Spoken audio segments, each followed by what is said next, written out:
하나님 말씀 보겠습니다.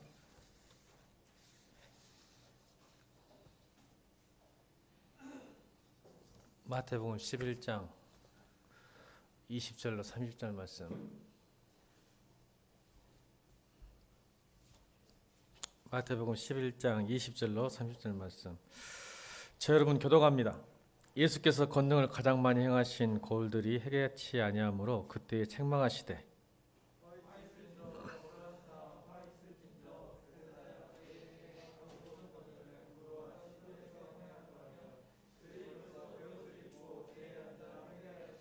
내가 너희에게 이르노니 심판날에 두로와 시돈이 너희보다 견디기 쉬우리라.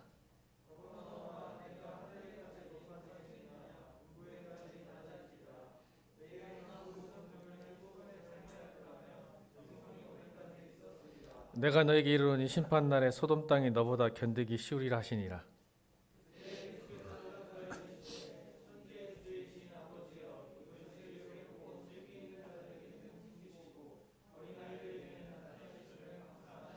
옳소이다. 이렇게 된 것이 아버지의 뜻이나이다.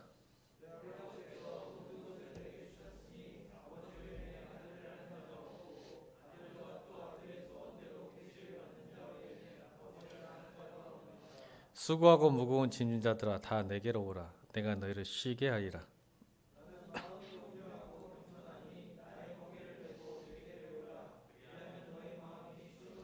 다 함께 이는 내 멍에는 쉽고 내 짐은 가벼움이라 하시니라. 아멘. 복음의 두 가지 기준이라는 제목으로 하나님 말씀 선포합니다. 복음의 두 가지 기준. 러시아의 대작가 문호인 톨스토이가 젊은 시절에 기독교가 인류를 억압하는 하나의 종교 시스템이라고 오해를 한 적이 있었습니다. 그래서 인간의 자유를 억압하는 짐으로서의 신앙을 떠나 살면서 그런 긴 시간, 그러니까 55세 때까지 자유를 억압하는 종교 시스템이 바로 기독교라고 생각했기 때문에 떠났었죠. 그래서 55세 때 이 톨스토이가 예수 그리스도를 인격적으로 만나게 됩니다. 그래서 자신이 예수 그리스도를 만나고 자신이 얻은 마음의 안식과 평안에 대해서 그가 책을 썼는데 그 책이 신앙록이라는 책인데 그 신앙록이 나온 책의 내용을 잠깐 소개합니다. 나는 55년 동안 살아온 나의 인생에서 최초의 15년의 소년기를 제외하면 안식을 누리지 못하고 살아왔다. 내 나이 18세 되던 애 친구가 내게 찾아와 신이 인간을 만든 것이 아니라 인간이 신을 만든 것이라고 한 말에 설득되어 나는 어릴 적에 그리스도를 믿는 신앙을 떠났다. 나는 종교를 포기하는 것이 자유를 얻는 길이라고 생각했다. 나에게 종교는 속박일 뿐이라고 생각되었기 때문이다. 그러나 이제 내 나이 55세, 나는 내가 스스로 버린 어머니 같은 신앙의 품으로 다시 돌아왔다. 나는 단순히 종교로 돌아온 것이 아니다. 나의 구주이신 그리스도께로 돌아온 것이다. 그 안에서 난 처음으로 참된 안식을 발견한 것이다. 여러분, 저는 가끔 보면 사람은 환경에 묶이기보다 자기 생각에 묶이는 경우가 많다고 저는 생각합니다. 많은 사람들은 외부에서 오는 어떤 상황이 자기를 묶는다고 생각해요. 근데 저도 곰곰이 생각해 보면 물론 상황이 자기를 묶는 것도 있겠지만 사실은 그 상황을 바라보는 자기의 생각 때문에 더 많이 묶이는 모습을 보게 됩니다. 그것이 어떻게 보면 편견이고 선입관이죠. 톨스토이도 그런 편견과 선입관 때문에 40년 동안을 교회를 떠나고 예수님을 떠난 삶을 살게 돼서 방황했던 모습을 보게 됩니다. 그런 관점과 편견과 선입견이 우리 상황을 바라볼 때에 내 생각이 좁아지고 분별력을 잃어버리는 그런 생각들을 갖게 된다고 생각합니다. 교회 안에서도 마찬가지입니다. 많은 사람들이 이적을 베풀고 능력을 받고 은혜를 받지만 사실은 그것이 예수님께서 말하는 어떤 구원의 확신과 능력과는 별개일 수 있다는 생각을 지금 마태복음에서 굉장히 말씀을 많이 하고 계시거든요. 어떤 외적인 드러나는 어떤 모습 속에서 구원의 확신과 참 믿음이 나오는 게 아니라는 것을 성경은 계속 이야기하고 있습니다. 우리가 지난주 3일밤에도 했던 것처럼 다시 한번 우리 마태복음 7장 한번 가볼까요? 7장 산상순의 마지막 부분입니다. 7장 22절로 23절 말씀을 한번 다시 읽겠습니다. 마태복음 7장 22절로 23절 시작. 그날에 많은 사람이 나더러 이르되 주여 주여 우리가 주의 이름으로 선지 노릇 하며 주의 이름으로 귀신을 쫓아내며 주의 이름으로 많은 권능을 행하지 아니하였나이까 하리니 그때 내가 그들에게 밝히 말하되 내가 너희를 도무지 알지 못하니 불법 행한 자들아 내게서 떠나가라 하니라. 아멘. 귀신을 쫓아내고 능력을 어떤 상황들, 외부적인 모습들을 통해서 우리의 믿음이, 우리의 신앙이, 또 우리의 구원이 확실하지 않다는 것을 설명하고 있어요. 오늘 본문도 분명히 그걸 말합니다. 그러니까 신앙의 행위보다는 사실은 신앙은 어떤 외적인 능력과 은혜보다는 회개와 변화인 것을 설명하고 있는 거죠. 내적인 변화가 있어야 한다는 거죠. 그러니까 예수를 믿고도 변하지 않는다. 이건 기적 중에 기적입니다. 예수를 믿었는데 내가 변하지 않았다. 예수를 믿었는데 내가 돌이키지 않았다라는 것은 이건 기적 중에 기적입니다. 성경은 말하고 있는 거예요. 회개와 변화가 없으면 사실 그 신앙이, 그 믿음이 더 무서워진다는 겁니다. 그래서 오늘 11장 20절 다시 읽겠습니다. 그래서 20절 또 한 번 강조하시는 거예요. 11장 20절 말씀 읽겠습니다. 시작.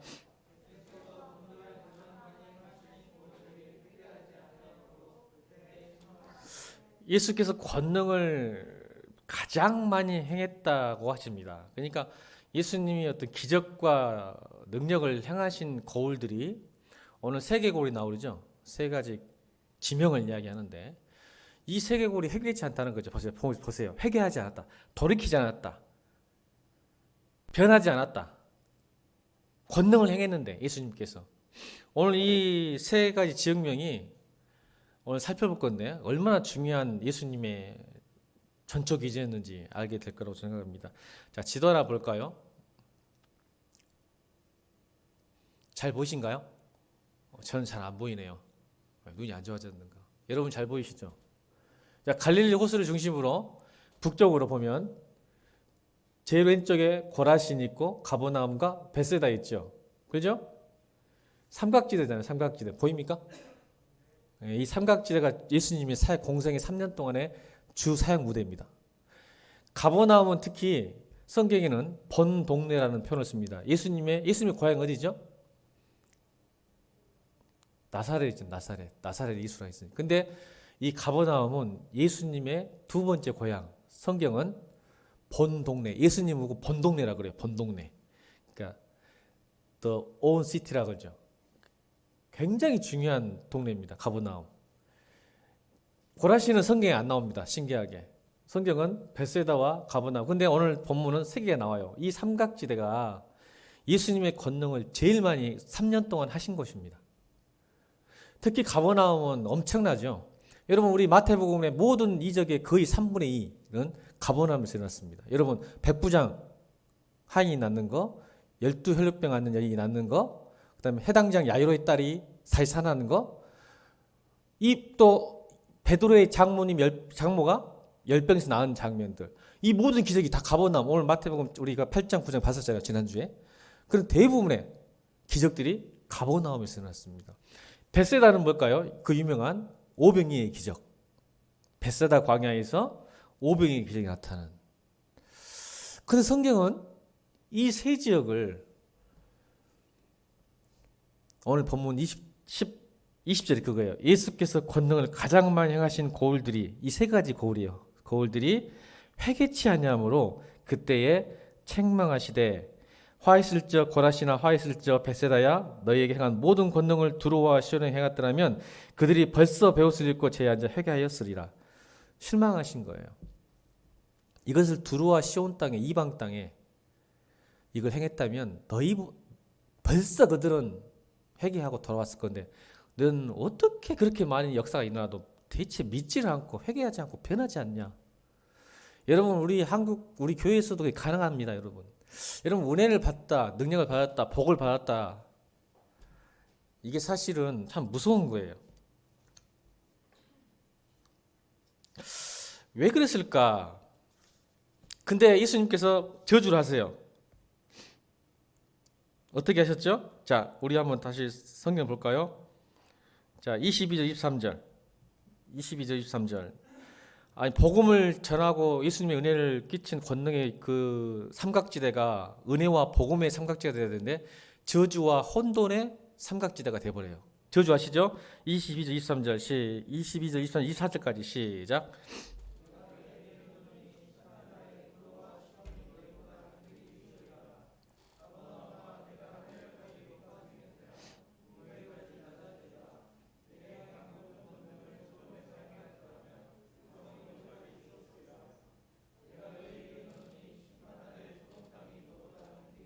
여러분 어떻게 예수님이 비유하셨냐면, 야, 심판날에 소돔 땅보다 너희가 견디기 쉽네 말은 소돔 땅이 훨씬 낫다는 거죠. 앞으로 심판받을 이 새 지역. 여러분 소돔 땅 어떻게 됐어요? 불로 완전히 초토화됐잖아요. 근데 저주를 하셨어요. 야, 소돔이 더 낫다 차라리. 이렇게 말하는 거죠. 자, 그러면 이 새 지역을 예수님 말이 잘 이루어졌나 안 되는지를 지금 현대 우리 고고학적으로 사진 한번 보도록 할까요? 자, 고라신입니다.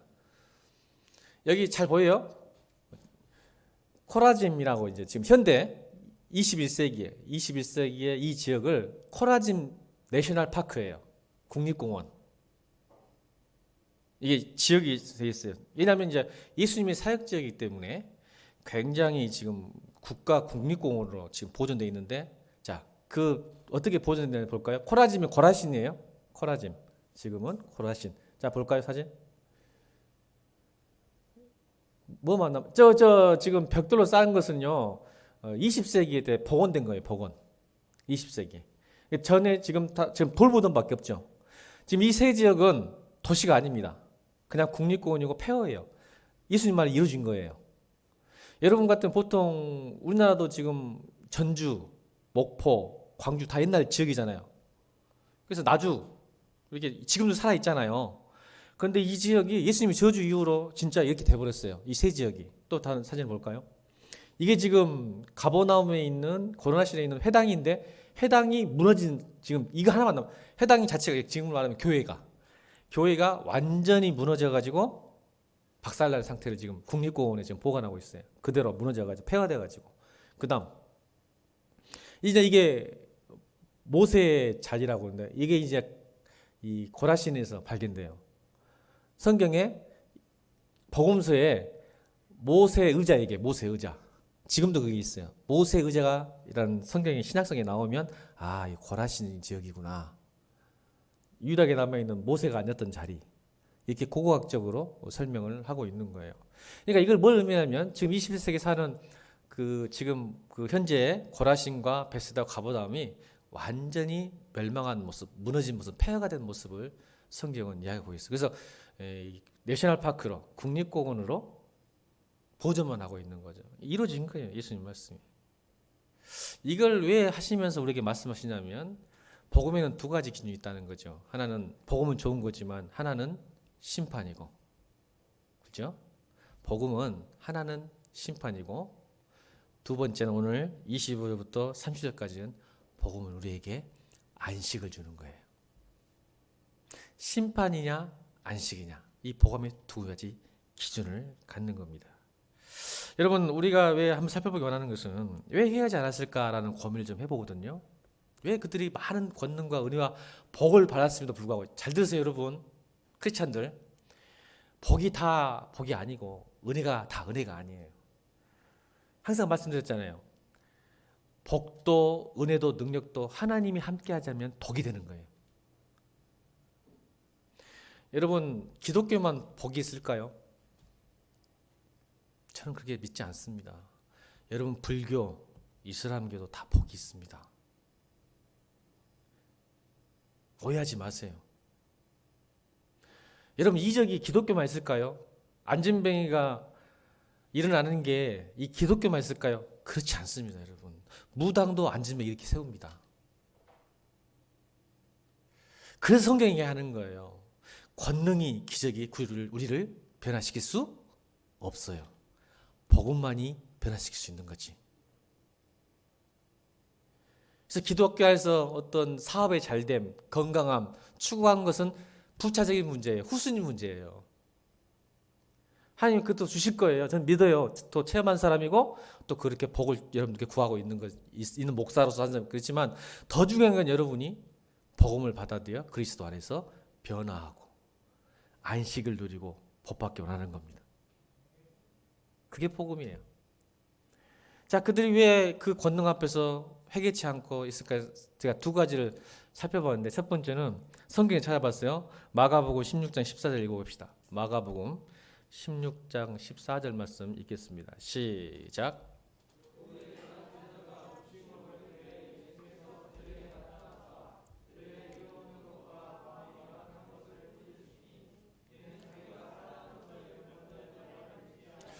이 마가복음 16장 내용은 뭐냐면, 막달라 마리아가 예수 그리스도께서 부활하신 모습을 무덤에서 나오셔서 부활한 것을 보고 제자들과 베드로에게 말했어요. 이건 제자들 이야기예요.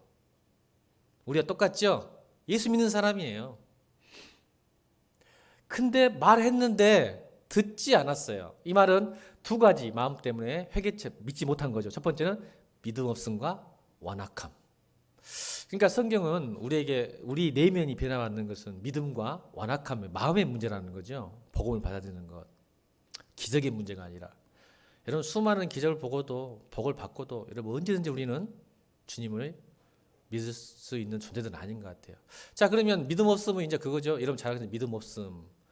이 믿음은 사실은 우리에게 있는 게 중요한 게 아니라 믿음은 사실 우리에게 있지 않죠.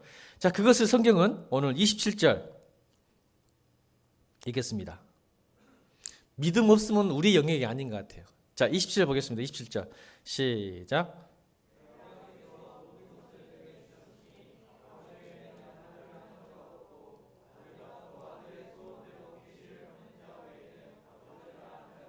그러니까 아버지께서 계시하셔야 리벨레이션 계시야 내게 주셔야 말씀을 주셔야 받을 수 있는 거예요. 믿음 없으면. 근데 중요한 것은 이제 마가복음 16장이 나온 다시 16장 나온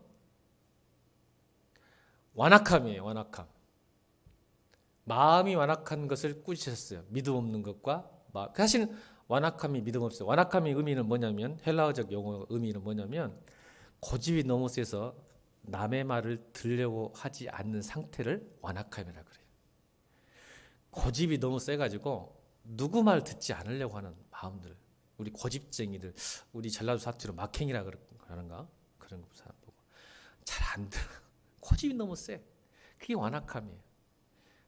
아까 봤죠? 사람은 상황에 묶기보다 자기 생각에 묶여서 어려움을 당할 수 있다는 거죠. 그래서 믿음도 사실은 받아들일 때 자기 상황에 자기 생각에 어떤 편견과 선입관 때문에 하나님을 영접하지 못해요. 그래서 믿음 없어 나타나는 거예요. 믿음 없음으로.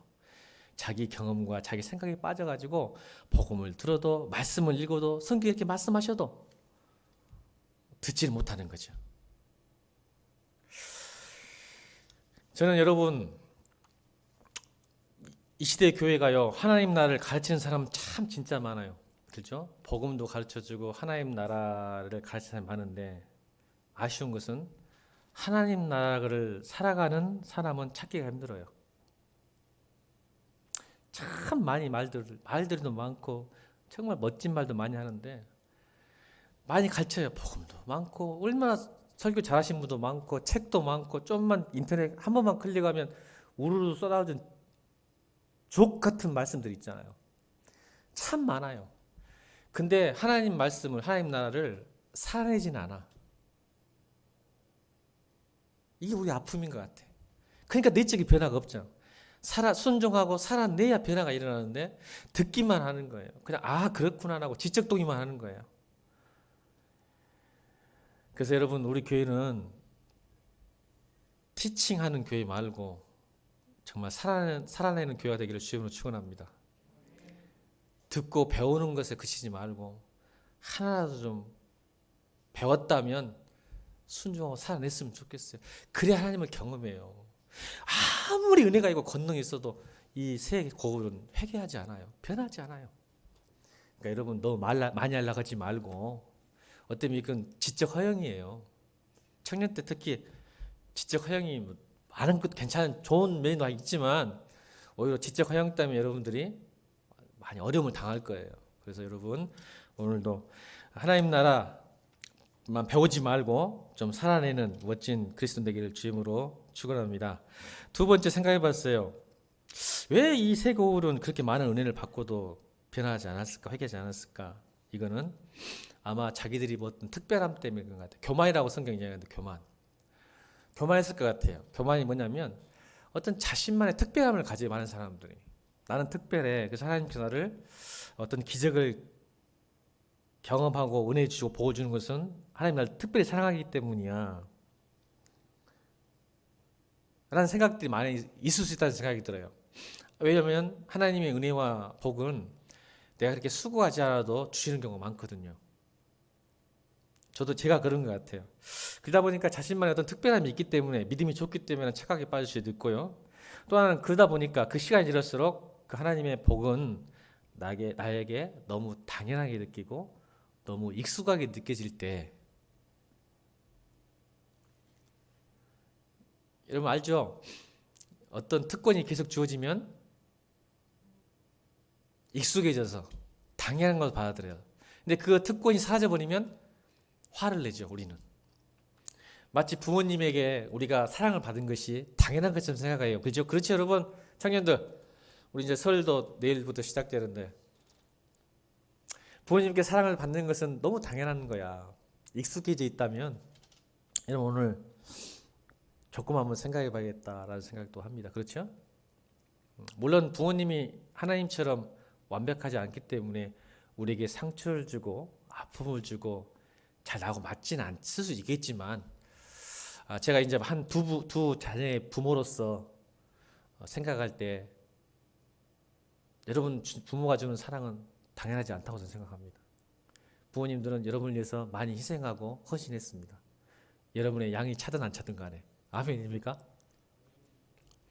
모르겠어요. 여러분 부모님 제가 잘 모르니까. 그렇지만 제 입장에서 또 그런 생각이 또 들기도 하지만 여러분이 너무 그 은혜와 복을 당연하고 익숙하게 생각한다면 감사하지 못하게 되고 그게 내 안에 들어올 수 없고 당연하고 생각하면 어때요? 그 당연함이 오지 않으면 화를 내는 것처럼 예수를 믿는 것도 그러지 않을까? 평안할 때, 좋을 때는 당연한 것이고 내가 좀 힘들고 어려우면 하나님 저한테 왜 이러세요? 라고 하지 않을까? 여러분 하나님이 여러분 알게 모르게 지금도 여러분 사랑하고 은혜 주신지 아십니까? 진짜입니까? 내가 뭔가 피부로 직접 느끼지 못하고 감각적이지 않을지라도 내가 특별한 뭔가 없을지라도 여러분 주님께서 보호하시고 인도하시고 사랑해 준 걸 느끼십니까? 그게 은혜예요. 그래서 우리는 뭔가 특별한 게 와야 나를 사랑한다고 느끼죠. 왜요? 너무 하나님의 사랑을 당연하게 생각하기 때문에 그래요. 아마 그들은 그래서 수많은 권능과 은혜를 받고도 그들은 변하지 않았던 것 같습니다. 저는 우리가 오늘 이 시간 우리가 예수님에 대한 사랑, 은혜에 대해서 다시 한번 생각했으면 좋겠습니다. 어떤 예수님의 특별한 은총이 아니라 평범함의 기적, 일상의 축복. 이게 크리스찬들이 진짜 감사할 제목이 아닐까 생각해요. 여러분 평범함이 쉬울 것 같아도 쉽지 않습니다. 여러분 인생 살아보면. 우리 한번 따라해 볼까요? 평범함을 주신 하나님께 너무 감사합니다. 인생 살면요 평범함이 쉽지 않아요. 여러분 그런 마음으로 믿음을 갖고 또 완악해진 우리의 마음이 조금 풀어졌으면 좋겠다 싶습니다. 하나님께 너가 특별한 뭔가 주지 않아서 내가 소원하고 기도한 거 주지 않아서 힘들어하지 마시고 내게 이렇게 평범하고 건강하게 일상을 보낼 수 있는 것에 대해서 감사했으면 좋겠다 싶습니다. 그게 진짜 믿음이 있다고 저는 생각합니다. 저는 여러분 제가 재밌는 게 하나 일화를 설명해 드릴게요. 어떤 오페라 성악 유명한 그 케이스인데 어떤 로마에 가서 유학을 보통 우리나라 보통 로마 간 성악가들이 3천 명이 넘는다 그래요. 보통 3천에서 4천 명 정도 지금 음악 하신 분들이 로마에 있다고 그러는데 그 중에 어떤 분 하나의 간증을 해드리려고 그래요. 그분이 이제 그 로마에 가서 성악 소프라노인데 갔는데 딱 로마에 가보니까 모든 동양인들이 다 쌍꺼풀을 했더래요. 쌍꺼풀을. 여러분 자매님들 쌍꺼풀 하면 이쁜가요? 지영이 자매님 어때요? 쌍꺼풀 이쁩니까? 안 한 것보다 이쁜가요? 동의하십니까? 자매님들만 어때요? 쌍꺼풀 이쁩니까? 말을 안 해. 다 쌍꺼풀 있으세요? 미친사람 쌍꺼풀 있어요? 그래요. 쌍꺼풀 이쁜가 봐요. 그래서 쌍꺼풀 다 하길래 자기는 없는 거예요. 그래서 엄마한테 졸랐대요. 여기는 다 쌍꺼풀 있어. 나만 없어갖고 미움당해. 자매들은 그런가 봐요. 쌍꺼풀 있어야 좀 좋은가 봐요. 그래서 엄마가 그래. 성악가는 또 여러분 그 노래도 잘해야지만 또 이게 좀 있어야 되는가 봐요. 사모님한테 물어보세요. 성악가한테 물어보세요. 그래요, 사모님? 얼굴도 이뻐야 되는가요, 성악가? 뭐라고? 뭐라고? 조금 그래 있어야 되나 봐요. 그래야지 뭐 주인공도 이렇게 한가 봐요. 그런가 봐요. 자, 그러면 그래서 제가 했더니 성형하면 어디예요? 한국이죠. 그래서 엄마가 이 딸 해주라는데 그걸 못 해줘서 해서 야 날짜 잡자. 그래서 강남에 가장 유명한 성형외과 설명해 이렇게 컨펌해가지고 어렵게 빠르게 잡았어요. 근데 그 자매가 예배 시간을 참석했는데 해필 목사님이 설교할 때 이런 설교했대요. 내가 이 설교하면 다 우리 교회 안 다닐 것 같은데 자매님들 왜 성형을 하냐고. 하나님이 주신 그대로 살아야지. 목사님 이렇게 설교하면 무식하죠. 요즘 이렇게 설교하면 안 무식해요?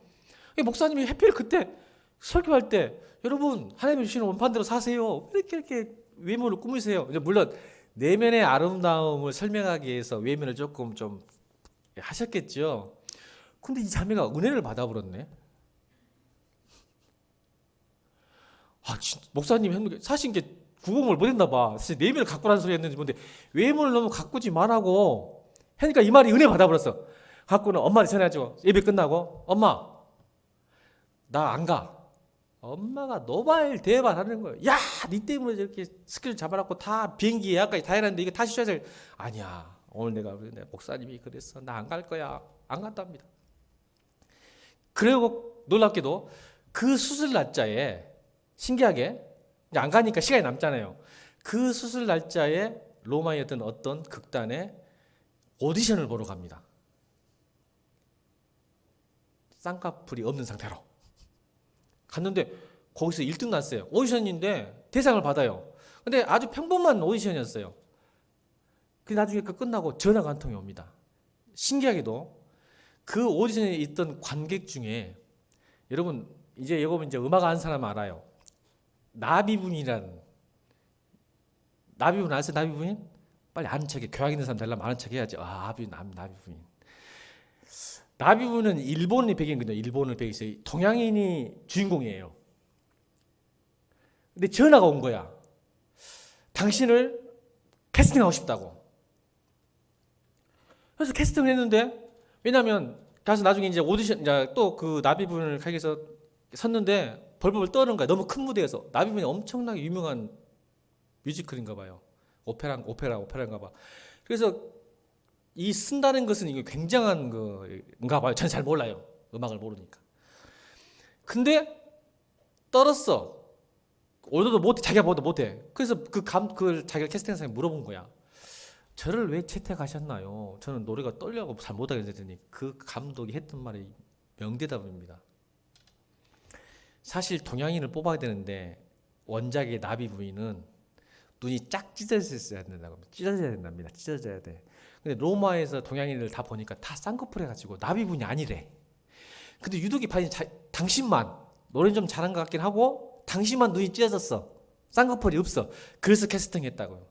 그것 때문에 그 성악가가 세계적으로 유명한 성악가가 됩니다. 누군지 안 가르쳐주려고. 그것 때문에 세계적인 성악가가 되죠. 여러분 저는 은혜라는 것이 그래요.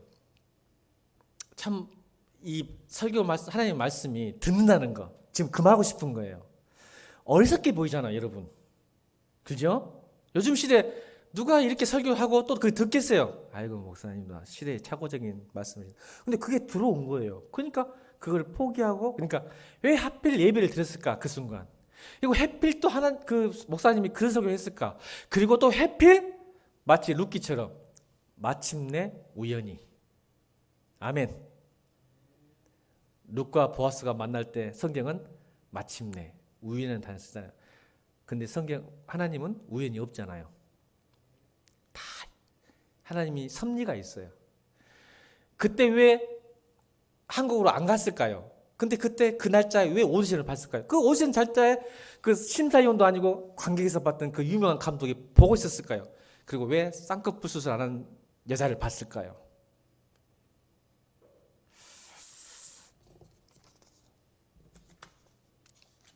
저는 이게 하나님의 은혜라고 생각합니다. 여러분, 우리가 하나님의 말씀을 잘 듣는 게 너무 중요합니다. 우리 마음이 속에 우리 안악함을 좀 떨쳐내고 변하고 결단하고 순종할 때 하나님을 체험하지, 자꾸 내 생각이 묶이면 절대로 하나님 경험하지 못합니다. 두 번째로 두 번째 복음의 기준은 뭘까요? 이거죠. 자, 28절 읽겠습니다. 28절. 복음이 주는 우리의 놀라운 은혜. 28절 시작.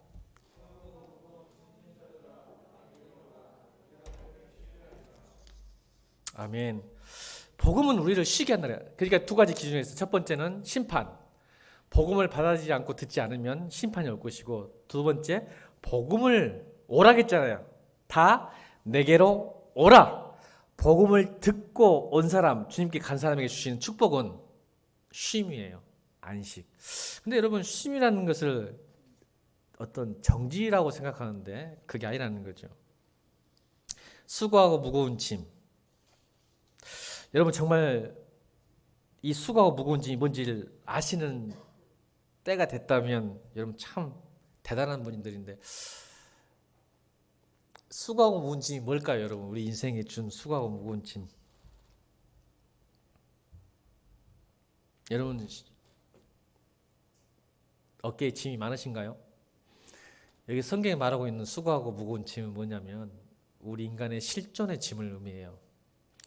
인간은요, 생존하기 위해서 필사적으로 잔혹한 싸움을 하고 있어요. 그렇죠?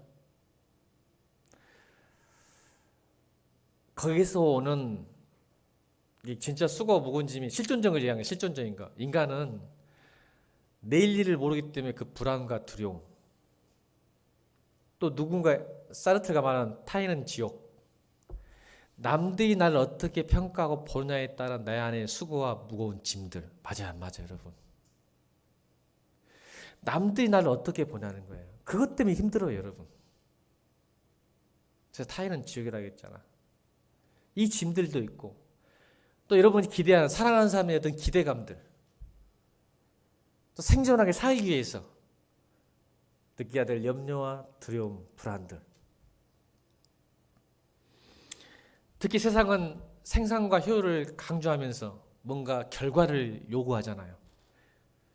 하나님은 그렇게 만들지 않으셨는데 세상의 시스템은 그렇게 우리를 얽매이고 쪼아내고 있어요. 21세기에 살아가는 우리에게는 여러분 가만히 앉아서, 여러분은 특히 청년들 가만히 앉아있어도 여러분은 수고하고 무거운 짐을 갖고 계시죠. 여러분, 하다못해 결혼도 자녀도 여러분에게 무거운 짐이에요.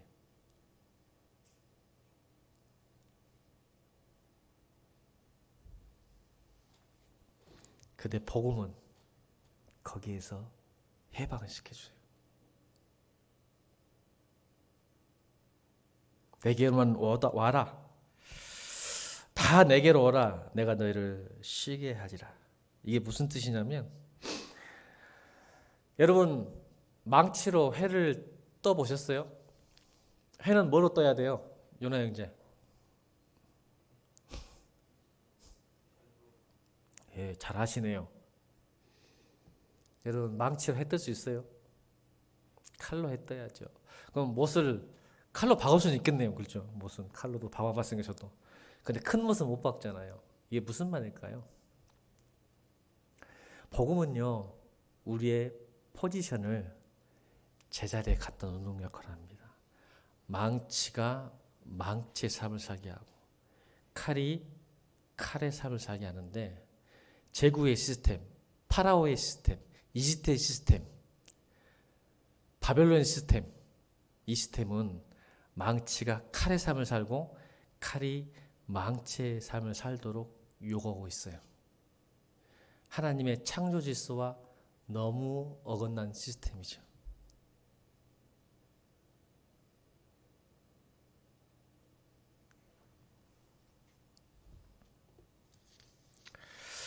여러분 시간이 없으니까 여러분 대강 이게 무슨 말인지를 제가 여러 번 우리 교회는 설명했으니까 제가 굳이 할 필요는 없을 것이고, 마지막으로 내 멍에는 쉽고 내 짐은 가볍기 때문에 와서 쉬게 한다는 거예요. 그러니까 여러분 우리의 수고하고 무거운 짐은 멍에죠. 멍에 뭔지 아시죠?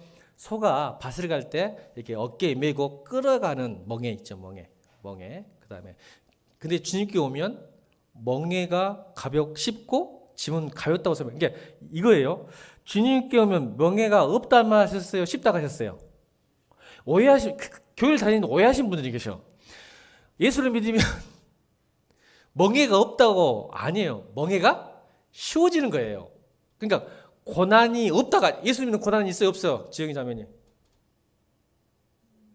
있어요. 근데 그 예수를 복음이 들어오면 그 고난이 쉬워지는 거예요. 그러니까 예수 믿는 것은 고난이 없는 게 아니라 고난을 능히 이길 힘을 주시는 거예요. 이게 믿음이야. 아멘. 근데 믿음 있으면 고난이 없다고 생각하면 안 되죠. 믿음은, 하나님 은혜는 뭐예요? 고난이 올 때 그를 이길 수 있는 힘을 주시는 거예요. 근데 우리는 오해해. 예수 잘 믿으면 형통하고 복이 있으니까 고난도 없다. 근데 성경은 예수님도 말씀하세요. 멍에 있다, 짐도 있다. 그렇지만 어떻게 변한다? 복음 안에서 멍에는 쉽고 너의 짐들은 가벼워질 것이라고 성경이 이야기하는 거예요. 그렇다면 왜 그 말씀하셨는지 이를 설명하는 거예요. 예수님께서 여기서 쉽다라는 단어가 헬라어로, 그리스어로 크리스토스라는 뜻이에요. 크리스토스라는 뜻은 부드럽다, 적당하다, 친절하다. 그것보다 더 제가 말하고 싶은 것은 딱 맞다는 뜻입니다. 딱 맞다. 멍에가 여러분에게 딱 맞아요. 그래서 아까 말했죠? 망치는 망치의 삶을 살 때, 칼은 칼의 삶을 살 때 행복하고 평안할 수 있다는 거죠. 그래서 멍에가 쉽다는 것은 그 전에 너희들이 그 멍에, 너에게 맞지 않는 멍에, 여러분 아시죠? 여러분 얼마나 여러분 옷에 맞지 않는 신발 불편해, 그죠? 여러분은 맞지 않는 옷을 입으면 얼마나 또 우스꽝스러워요. 우리 인생도 마찬가지야. 하나님께 오면 여러분의 신발 옷처럼 여러분 인생의 삶을 맞춰주신다는 거예요. 크리스토스, 이 단어가 그 의미를 이야기하는 거예요. 그래서 우리가 사명을 찾고 하나님 뜻대로 산다는 것이 얼마나 중요한지. 그리고 또 왜 짐은 가볍냐면, 이스라엘의 멍에는요 항상 소가 두 마리를 끌어요. 두 마리, 혼자 안 끌게 만들어요. 왜냐하면 소가 멍에를 둘이 매서 하나는 일 잘하고 어미소, 하나는 일 못하고 작은 소를 같이 매요. 자, 그러면 작은 소가 힘이 들까요? 큰 소가 힘이 들까요? 둘이 멍에를 맸어. 밭을 갈아야 돼. 한쪽은 일도 잘하고 등치도 크고 큰 소요. 한쪽은 일도 못해, 어려, 힘도 없어. 자, 그럼 둘이 끌면 누가 더 힘이 들까요? 작은 소일까요? 큰 소일까요? 일 안 해봤어? 희찬이 아빠, 집사님하고 희찬이하고 의자를 들었어. 누가 더 힘들어? 아빠가 더 힘들겠죠. 당연히. 이게 무슨 뜻일까요? 가볍단 말은 너희의 수고하고 무거운 짐, 멍에를, 자, 큰 손은 누굴까? 예수님.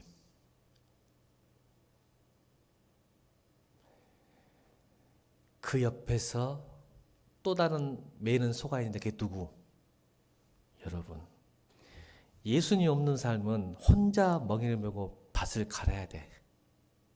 그런데 예수께 오면 멍에를 짊어지긴 하나 쉽고 가볍고 할 수 있는 것은 그 멍의 모든 어려움을 예수님께서 함께, 그걸 이제 동행이라고 합시다. 동행.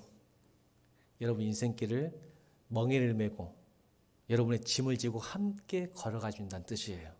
그러니 여러분이 쉽고 가볍죠. 그래서 쉼이 있는 거예요. 우리에게 안식이 있는 거야. 하나님을 떠나면, 복음을 떠나면 인생을 혼자 책임져야 돼. 얼마나 힘들어. 나도 내 자신을 책임 못 지는데 하나님 우리에게 책임준다는 거예요. 우리 멍에가 꼭 맞는 멍에, 그래서 내 형편, 내 사정, 내 고민 예수님이 다 아세요. 그래서 함께 메고 가주시겠다는 거예요. 내게로만 와라. 그러면 내가 너를 쉬게 하리라. 내가 매줄게. 근데 그래서 여러분 운명론처럼 하나님이 다 해주세요. 그거 아니잖아.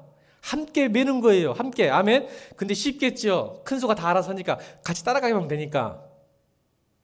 그리고 왜 쉽냐면 두 번째 뭐냐면 사실은 주인이 참 좋으신 분이에요. 선한 분이에요. 여러분 알바 해봤어요? 알바? 저도 조금 알바 해봤는데 여러분 주인 잘 만나야 되죠? 맞아요? 안 맞아요? 아무리 일이 쉬워도요 주인 잘못 만나면 일이 어려워요. 맞아요? 안 맞아요? 근데 아무리 어려워도 주인만 잘 만나면 재밌게 할 수 있어요. 저 군대에서 그 경험했습니다. 와, 고참 하나 잘 만나니까 풀리더라고. 근데 고참 하나 잘못 만나면 죽을 맛입니다, 여러분. 자, 우리 인생의 주인이 누구야? 주님이잖아. 주인이 좋은 분이요, 선한 분이요. 그러면 우리가 피곤할까? 아니야. 좋은 주인은 그럴 거야. 아이고 요나야, 지금 알바하고 있잖아, 통닭집. 아이고 요나야, 너 지금 피곤해 보인다. 쉬어라. 내가 할게 나머지는. 이런데 악덕 주인은 야 인상 쓰지 말고 묻고 다녀. 아파 죽겠는데. 너 월급 깐다. 10분 드는데 월급 1,000원 까겠어. 이런 사람 만나면 여러분 우리 인생의 주인은 하나님인데 너무 좋으신 분이에요. 그래서 내게로 와라. 그럼 너를 쉬게 하리라고 말씀하신 거예요. 여러분 주께 갑시다. 복음의 두 가지 기준. 우리 마음이 주님을 영접해 환대해야 돼요. 영접해야 돼요. 들어야 돼요. 말씀을 듣고 행해야 돼요. 그래야 내가 주님께 가는 거예요. 듣고 뒷젖동이 아무 소용없어요. 오늘 여러분 기도할 때 하나님 내가 주님이 오라 하셨으니 갑니다. 내 몸에 꼭 맞는 멍에와 짐을 주셔서 주님과 동행할 때 내 멍에가 쉽고 내 짐이 가벼워지게 도우시며 내 인생의 삶이 불안과 두려움과 염려가 아닌 늘 기쁨과 평안으로 같이 걸어갈 수 있도록 이 험한 세상을 주님과 걸어갈 수 있도록 도와주시고 내 인생의 주는 내가 아니라 주님이시니 좋은 선하신 목자이시니 나를 이끌어 달라고 여러분 기도하시기 바랍니다. 그러면 삶의 기쁨과 평안이 넘치는 쉼이 있는 삶을 살 수 있다고 저는 믿습니다. 우리 찬송가 찬양하고 기도하도록 하겠습니다. 347장입니다.